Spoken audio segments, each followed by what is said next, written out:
बैसल गिरिजा, बैसल गिरिजा, हरि के करतनि पुछारी। एहन जोगिया संग कोना रहती दुलारी। एहन जोगिया संग कोना रहती दुलारी। बैसल गिरजा के करतनि पुछारी।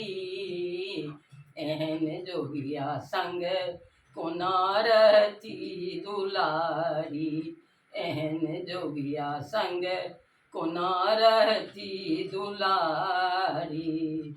मोर पर कार्तिक मूस पर गणेश, मोर पर कार्तिक मूस पर गणेश, संग भव तखने चल गेला महेश।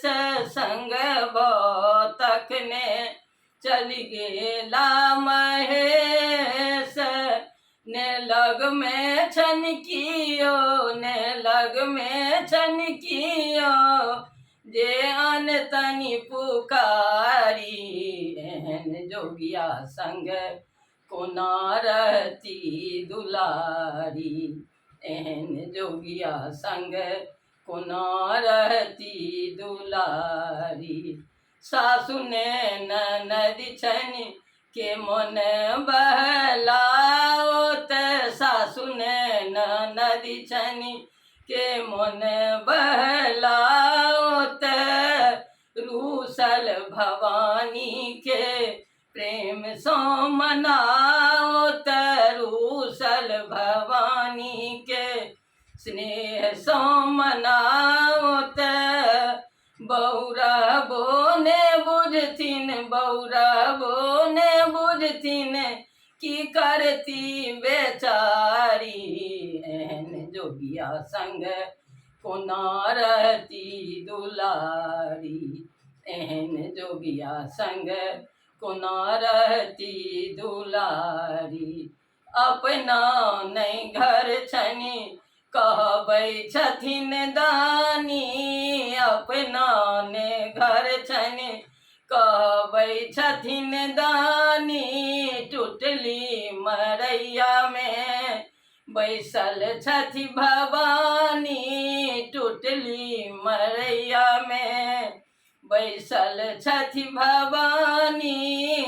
जगत पालन करता के, जगत पालन करता के, घर ने घरारी। एहन जोगिया संग कोना रहती दुलारी। एहन जोगिया संग कोना रहती दुलारी। भोर क गेल एखन धरि ने एला, भोर क गेल एखन धरि ने एला।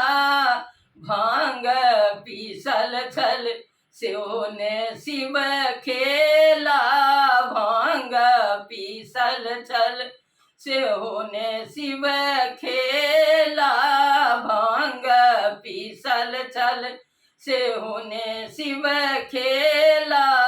बसहा पर बैसल सुनैत हेता नचारी।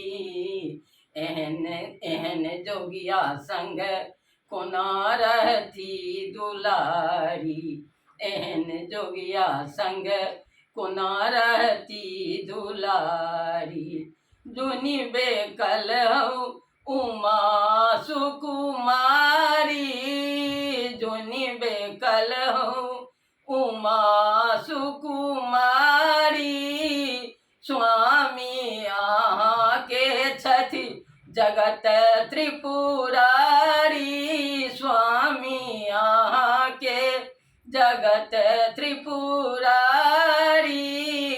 ओढ़र दानी के, ओढ़र दानी के, आही तो प्राण प्यारी। एहन जोगिया संग कोना रहती दुलारी। एहन जोगिया संग कोना रहती दुलारी, एहन जोगिया संग कोना रह